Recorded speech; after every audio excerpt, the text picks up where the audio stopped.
stuck in your head. Yes, we can.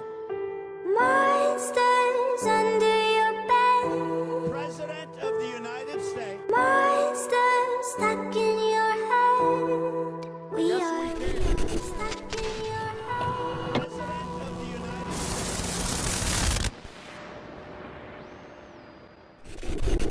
These flames comes this bear on fire. It was the most beautiful and terrible thing I've ever seen.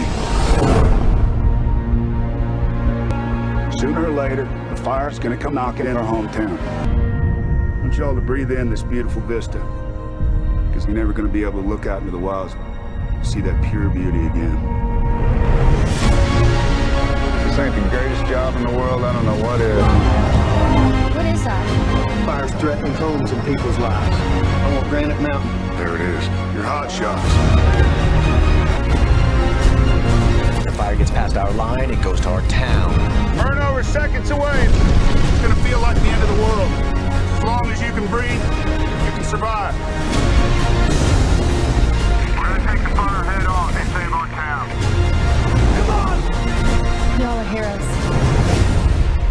No one could be prouder of his boys than I am of you guys. Margaret Brennan joins us now. She's at the White House. I share the question that was raised in that room, Margaret. What storm is the president referring to? The White House is refusing to clarify what the president meant, and if you play out that full tape, you had reporters repeatedly say to the president, "Sir, what storm? Which storm? Are you talking about Iran? Are you talking about ISIS? What are you referring to?" It's a very unusual statement, and it's one that raises a lot of concern, not necessarily the people in that room, but here in Washington and around the world. Well, people lost everything here, but they have their lives and they got out, and that's amazing. Wilson Walker with me now, and Wilson, you saw some amazing stories because you were right in the middle of this firestorm, and it was a firestorm. And I smelled it from my home in San Francisco. That's when I jumped in the car and headed north, and it was truly an incredible thing to be in the middle of. It was truly an incredible thing to be in the middle of. Laser at a power of 1 watt, and if you don't want to use your energy to strike your match, you can just hold it in the beam of light. A 1 watt laser can light a match. Imagine then the power of a 500 trillion watt laser. That's exactly what they've built here at the National Ignition Facility in California, where engineers have just finished constructing the laser to end all lasers. In an interview aired by CBS, Dr. Kaku admitted that recent homemade hurricanes have been the result of government weather modification programs in which the skies were sprayed with nanoparticles and storms then activated through the use of lasers. It says in an interview below, Michio discusses the history of weather modifications before CBS crew stop him in his tracks. The High Frequency Active Auroral Research Program, HARP, was created in the early 1990s as part of the Ionospheric Research Program jointly funded by the U.S. Air Force, the U.S. Navy, the University of Alaska Fairbanks, and the Defense Advanced Research Projects Agency, DARPA. According to government officials, HARP allows the military to modify and weaponize the weather by triggering earthquakes, floods, and hurricanes. They were talking about climate change yesterday, and now we're learning that scientists and researchers are looking at how to change the weather on purpose. That's right. Lasers now could one day manipulate rain and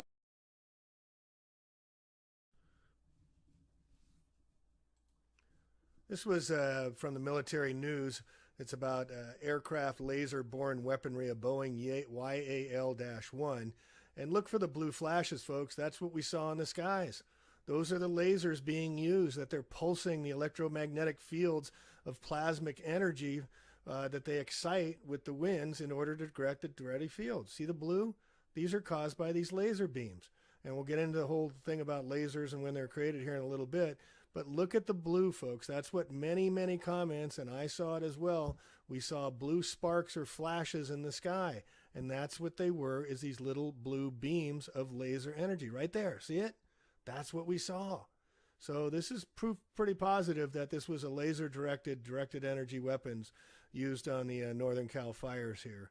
But here's some before and after photos. This is in the coffee district here, which we're talking about, that got attacked. Notice they're completely obliterated. And here's the area of the map, the sections where the fires first started. And this evacuated areas of Tuesday afternoon is what we're going to get into here in a minute.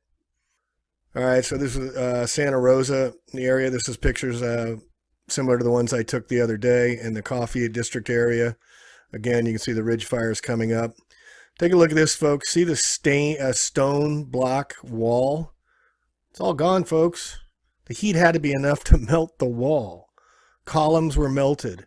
Wrought iron steel melted. No glass. 2,600 degrees to melt glass. No glass. Look at the stone walls. Imagine how hot the heat had to be just right away. There was no buildup of the fires. It happened right away. These things were torched. And let's look at some melting temperatures. Metal, aluminum, 1,220 degrees Fahrenheit, 660 degrees Celsius. Wrought iron, 1,482 to 1,593 Celsius, 2,700 to 2,900 degrees. Steel, carbon, 2,600 around the same wage, 2,800 degrees Fahrenheit. What is the melting of point of glass? Glass melts at between 2,600 and 2,800 degrees Fahrenheit, and I didn't see any glass at all in any of the cars, any of the homes. There was no glass at all. There's absolutely nothing left, and that's what we're seeing again here. And this is becoming a growing trend, guys. There's no explanation for it. I want to show you a couple of things here that should really be visible to the people with eyes to see. Here's this neighborhood before. And I want you to look, you guys. There's absolutely nothing left. You don't see any part of any of the structures anywhere. This isn't possible. There's something else going on here.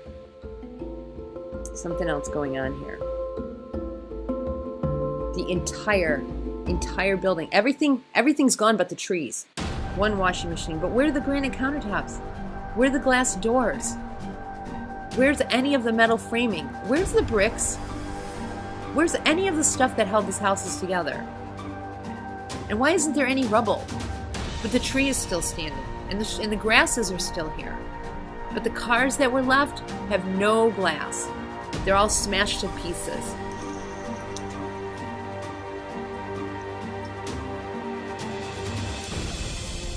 Look at this, the garbage cans. Come on, guys, all the garbage cans are here.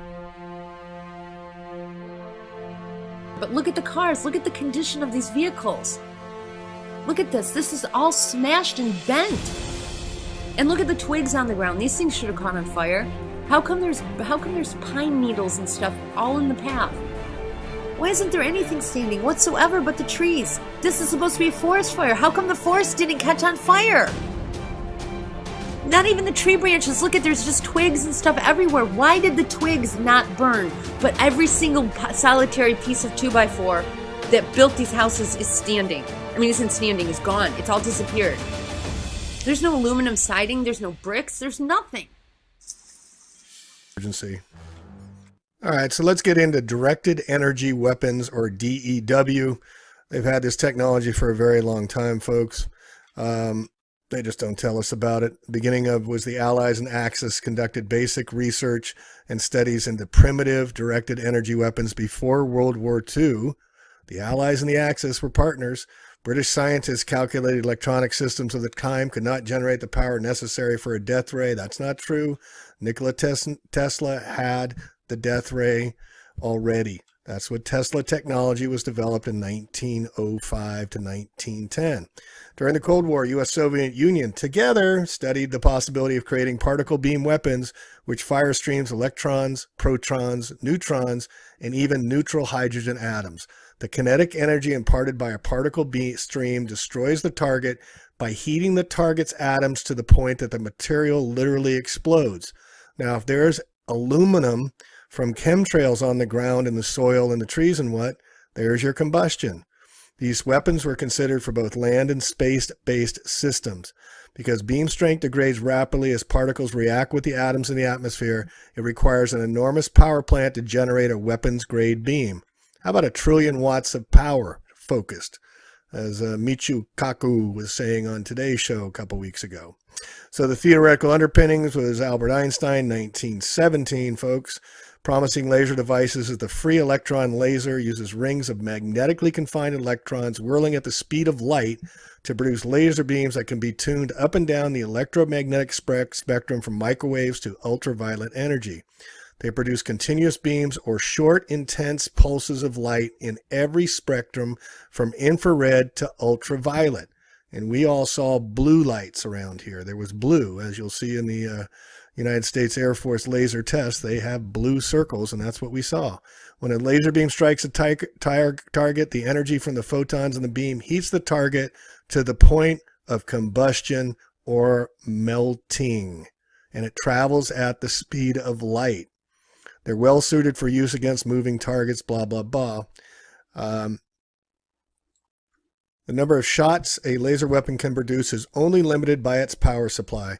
Depending on the laser, that means that weapons can have an almost endless magazine of laser bursts. So the electro laser is a type of electroshock weapon that is also a directed energy weapon. It uses lasers to form an electroconductive laser-induced plasma channel. A fraction of a second later, a powerful electronic current is sent down this plasma channel and delivered to the target, functioning overall as a large-scale, high-energy, long-distance version of a taser electric shotgun. The current is fed into the plasma channel created by the laser beam. The laser beam rapidly heats and ionizes surrounding gases to form plasma. The plasma forms an electrically conductive plasma channel. So the ether or aether, the air, is electromagnetism. By exciting the air, exciting the ions, it creates the plasma fields, and then the circulating winds excite the atoms and the molecules to create the conductive atmosphere for the laser to be fired. This is what they did. Because a laser-induced plasma channel relies on ionization, gas must exist between the electrolaser weapon and its target. If a laser beam is intense enough, its EMF field, electromagnetic field, is strong enough to rip electrons off air molecules or whatever gas happens to be in between them, creating plasma similar to lightning. The rapid heating also creates a sonic boom, but they don't have to have a sonic boom, but people did hear explosions. So as electrolasers and natural lighting both use plasma channels to conduct electronic current, electrolaser can set up light-induced plasma channels for such. Direct atmospheric lighting to terrestrial collection stations for the purpose of electric power generation. This is what I did a piece on about the lasers being used with panels in the sky down to conductive solar panel fields in the desert for space-based energy. As a weapon to make a thunderhead deliver a precise lightning strike into a target from an aircraft, the aircraft and laser can be compared to a triggered spark gap. In a relatively minor amount of initial output from the laser allows a large amount of energy to flow between the cloud and the ground. Got it? Manufactured, directed energy weapons used for weather war terrorism. It's all right here. To broadcast the entire Earth, it takes 2 kilowatts, 2 hair dryers. Now a microwave oven uses 1,000 watts or 1 kilowatt. Here's the damage 1 kilowatt can be done by somebody when they take a magnetron out of a microwave and turn it into a ray gun. This is just a small example of a low-tech weapon running on 1,000 watts. Then you have these things here, these huge towers of death. Now each row in this tower, an array, or a set of dishes or rectennas or whatever you want to call them, is connected to a cable with a maximum power output of 300,000 watts or 300 kilowatts. That's 300 microwave ovens. We based that conservative estimate based on the gauge of the cabling that's running up to one of these arrays. They're estimated at 300,000 watts per cable. Those aren't fiber optic cables running up to those arrays. It's a thick copper gauge transmission line quality cable running up those towers. Now, if there's 10 cables, that's like 3 megawatts of power. And these cables are out there to output power to the magnetron, not for data transfer. That's an important point. These cell phone towers are weaponized. There's no other reason to have this much power running up the cables. It isn't for data transfer. Now, FCC regulations limit normal transmission per array to about 400 watts.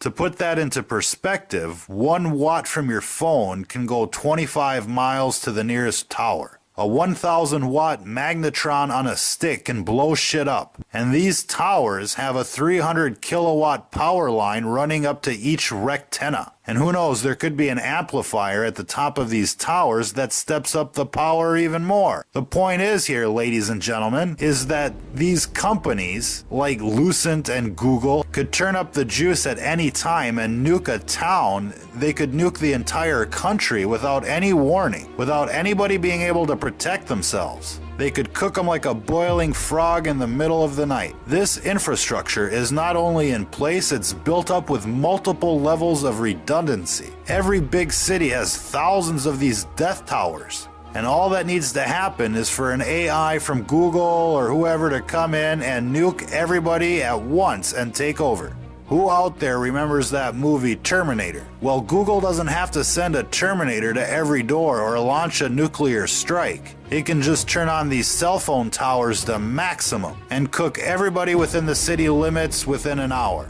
And then just send in the Terminators to Agenda 21, which just so happens to be the title of Glenn Beck's new dystopic novel. Billed as more frightening than anything Orwell could have envisioned, Beck's Agenda 21 paints a disturbing picture of America following the implementation of the United Nations Agenda 21, which is actually a real-life UN initiative, though not nearly as nefarious as Beck would have us all believe. The book, which of course is a novel, it's fiction, it's made-up stuff. The tagline reads, "This used to be called America, now it's just the Republic. There is no president, no Congress, no freedom. There's only Agenda 21." On the internet, you can watch a movie trailer made specifically for the book, featuring grizzled Americans lining up on the streets in a post-Soviet style winter landscape reeking of desperation, waiting for tiny morsels of food to be parceled out by the authorities. Reminiscent of both Nazi concentration camps and the Book of Revelation. Everyone's forehead is tattooed with identification numbers. And in an homage to Sarah Palin's death panels, one scene in the trailer depicts an emaciated, scraggly-haired old man loaded onto a conveyor belt and sent into a burning furnace. Of course, this is all fiction. Whether you like him or not, Beck has made a fortune off sensationalism and more recently televangelism. And this book will tap into a wellspring of paranoia on the fringe right that undoubtedly is going to make a lot more money for Mr. Multimillionaire Glenn Beck. But whether Beck really believes in this depicted Agenda 21 future for America isn't all that important. What's important is that a lot of other powerful people have bought this hook, line, and sinker. To them, there's nothing fictional at all when it comes to Agenda 21. For example, on October 11th of this year, the Georgia State Capitol building hosted a 4-hour briefing for Republican state senators on the issue of Agenda 21. It was emceed by a man named Field Searcy, who, according to Mother Jones, is a local conservative activist whose Tea Party leadership was revoked after endorsing birther and truther conspiracy theories. Searcy told the Georgia Republicans, and later told me on my radio show, that Mr. Obama is using a mind control procedure known as the Delphi technique to slowly condition Americans to submit to the control of the United Nations Agenda 21, which will, according to Searcy, force mass migrations of Americans out of the countryside into the cities while handing over control of our rural lands to an international one world. How do you fix this? Abandoned homes, foreclosures weighing down neighborhoods. It's America's continuing foreclosure crisis, and it's playing out in cities just like this one, Orange, New Jersey. All right, so let's blow the skirts over your guys' heads by showing you how this works. This is part of the Agenda 21. I highly recommend a book by Rosa Corey, who lives here in the area of Santa Rosa, wrote a book called Behind the Green Mask about Agenda 21. She chronicled the Santa Rosa area. And look what gets targeted, Santa Rosa, Sonoma, Napa. All right, so here's the areas of evacuation on Monday. This is where the fires first started. Big one in Santa Rosa, Napa, Sonoma. This is when it first broke out. All right, now check this out. Now here's the evacuation area from Santa Rosa. Now notice the streets, Fountain Grove, Chanate, Montecito. Notice where these were evacuations on the initial thrust. Now I want to bring your attention over to this document here. And this is a document that was sent by a lady named Kathleen. It's the City of Santa Rosa Department of Planning and Economic Development, Citywide Summary, Pending Development, June 2017. And if you go back and forth between these two, you will notice these streets are the exact same. Here's Chanate, here's Pacific, Mendocino Avenue, here's Highway 12. Isn't it interesting that the exact areas that they're evacuating are the exact areas that are zoned for Agenda 21 development? You cannot make this stuff up. This is from Kathleen, who wrote, the maps of the fires and the planned or already approved housing projects are identical, nearly identical. I think that our government and the developers who put them in office are the arrogance and think that no one will notice. If anyone does point this all out, being able to prove it is another issue. Now they've taken this site down since she posted it. She did a screensaver, so we have it still. All the insurance companies are set up at the shelters to process claims. Pay everyone off fast, calm them down, and put money towards the new home.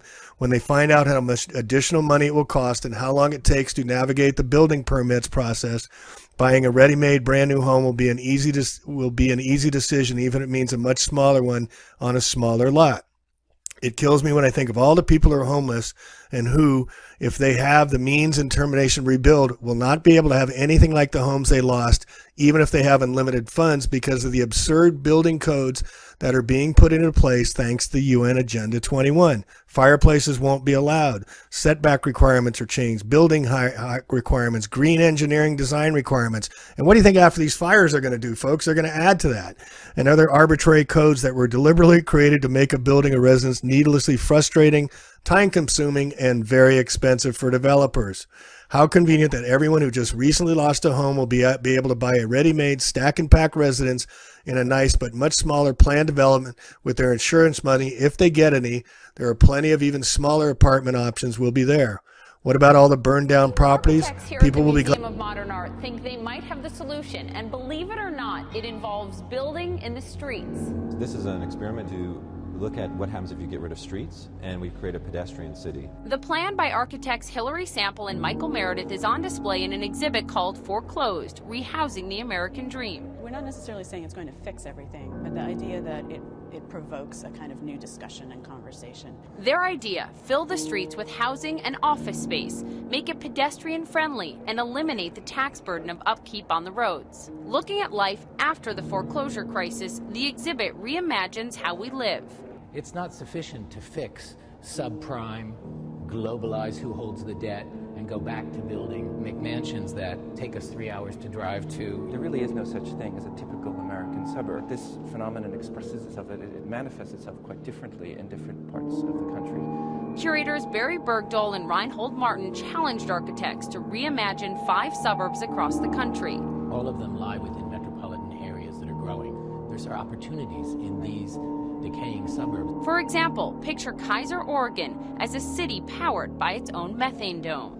It's creative, but how is it a solution to foreclosures? The show, I should say in general, is not trying to solve the mortgage crisis. That's for the banks to sort out. We're saying, since we also have learned from it, that the way we build is part. Here's the evacuation area over here, Santa Rosa evacuation area. Here's the identical map of where they want to rezone everything. And if we scroll down, here's all the properties, and you see conditional use, design review major, and here we go again. Here's the same roads: Piner, Guerneville, West College Avenue, and this is the pending development on the other side of the freeway. Same exact stuff: College, Pacific, Fulton. Right where they want to redesign everything with design reviews. Oh, how conveniently a middle of the night, out of nowhere fire with 2,000 degrees plus temperature Fahrenheit. Look at this map. This is on the east side. This is Hone Avenue, Yulupa. Again, it's just a coincidence, folks. Coincidence theory. This is the area, Yulupa down in here, part of the evacuation area. How convenient that the redevelopment area coincides perfectly with the Santa Rosa development plan, Sebastopol Road, Stony Point Road, all in the evacuation sites. You cannot make this stuff up. This was planned, organized well in advance. Geoterrorism, folks. And now we got the movie coming out about the firestorm coming out the same day as Geostorm. Same, and the president saying, hey, we're in for a storm, the calm before the storm. They tell us what's happening. It's up to us to wake up and be the change. I want you to listen to this video.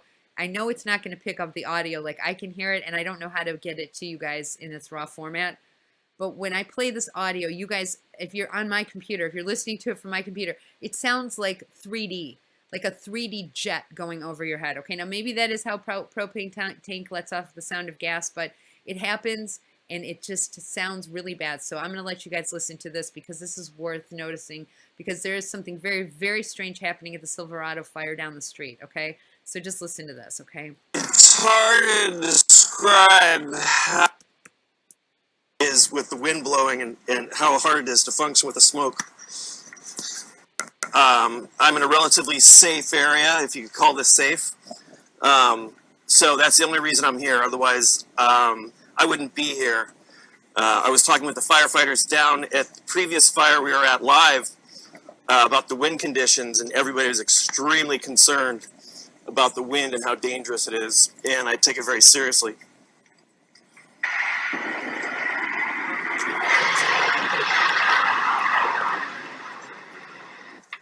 Okay, you guys, I don't know what you think about that. Now, he goes on to say, oh, well, that's the propane tanks from behind these buildings. From behind these buildings, which are very far away. This sounded like it was being recorded right over his head. And I don't know. You guys, if you believe the media, you believe the media.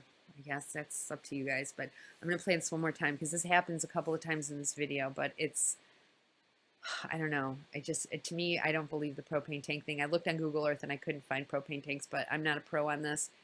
And this certainly doesn't sound like the venting of propane tanks. I don't know. I guess I'm just going to play it for you guys and let you decide yourselves.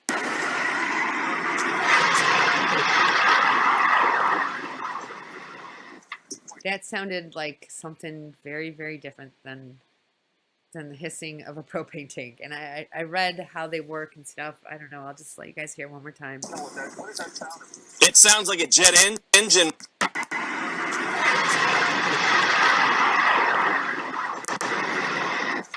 Yeah, there's something wrong about And that. it was just one of the fires tearing through wine country, a scorching wall of flames marching south along the Napa-Sonoma County line.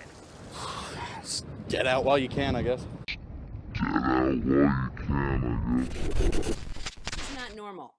This is the link, okay? This is the link to the video I just saw, and the reason I'm making this video right now is because you guys need to see. Here's the argument right here. The metal bent. It's like, I don't know. It's such a complete and perfect burn. There has to be something that bypassed the obligation to have an enclosed space with constant feed of oxygen. Because those are the laws of physics. The laws of physics regulate that metal does not bend and melt, and that you need a certain enclosed space with constant feed of oxygen to create a furnace. And this is like something has created furnaces out of these buildings.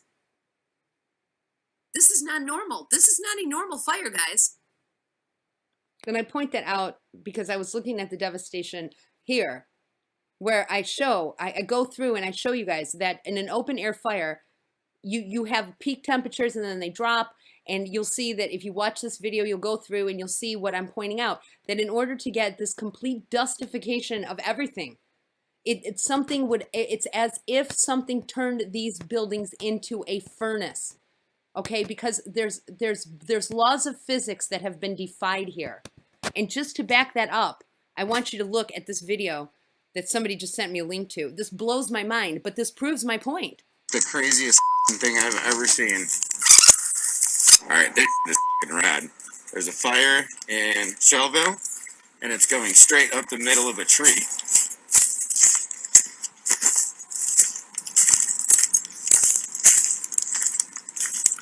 That is the craziest thing I've ever seen. It's hollowed out the tree. This is not normal, guys. This is not normal.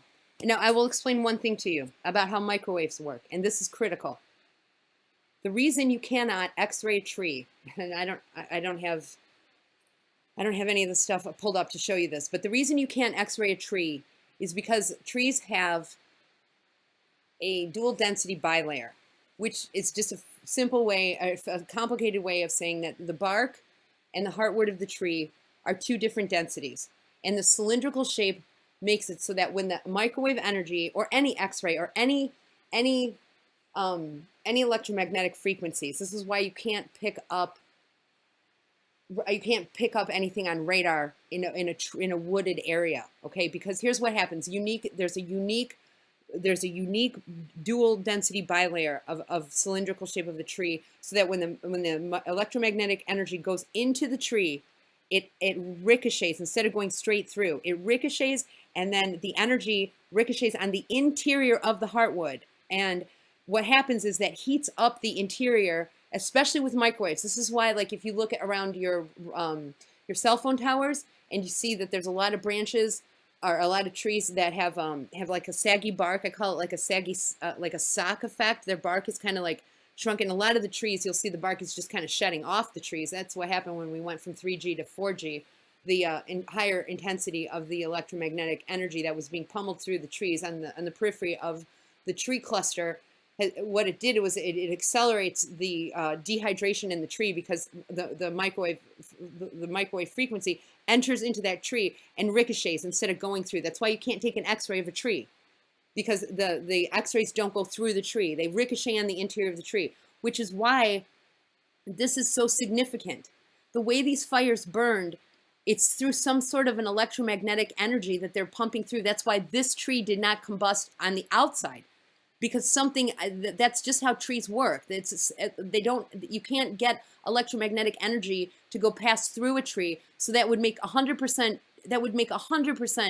explanation for why this tree is burning on the inside. Something with a great electromagnetic force.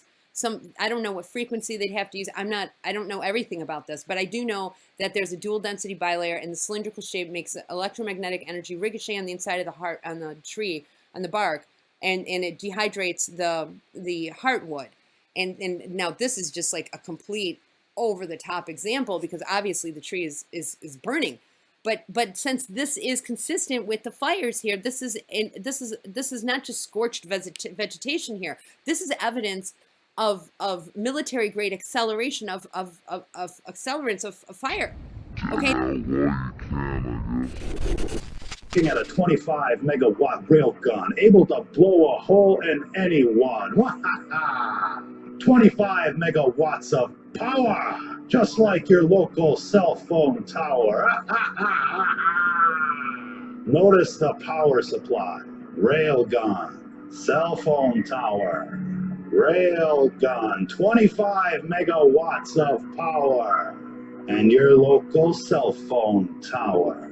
The FCC limits cell towers to 400 watts per rectenna, yet the cabling here suggests a 25 megawatt power supply, a 25 megawatt maximum burst effect. To put that into perspective, here's what a 2 kilowatt magnetron can do. A 2 kilowatt microwave on a stick. Now just imagine what a 25 megawatt cell phone tower can do. It can cook you while you sleep. A weapon of last resort to depopulate undesirable locations. It's a weapon of last resort in case of an invasion or an outbreak. If they can GMO the food supply, if they can fluoridate the water supply, if they can spray you like bugs with the chemtrail supply, just imagine what they're authorized to do while you sleep. Weaponized cell phone towers have been placed everywhere, They're able to strike small children as they play, able to quietly nuke a population in less than a day. Scientific studies show that a 1-watt cell phone device can start cooking your brain in less than 20 minutes. That's just 1 little watt of power. So ask yourself now, what do you think these 25 megawatt cell phone death towers can do?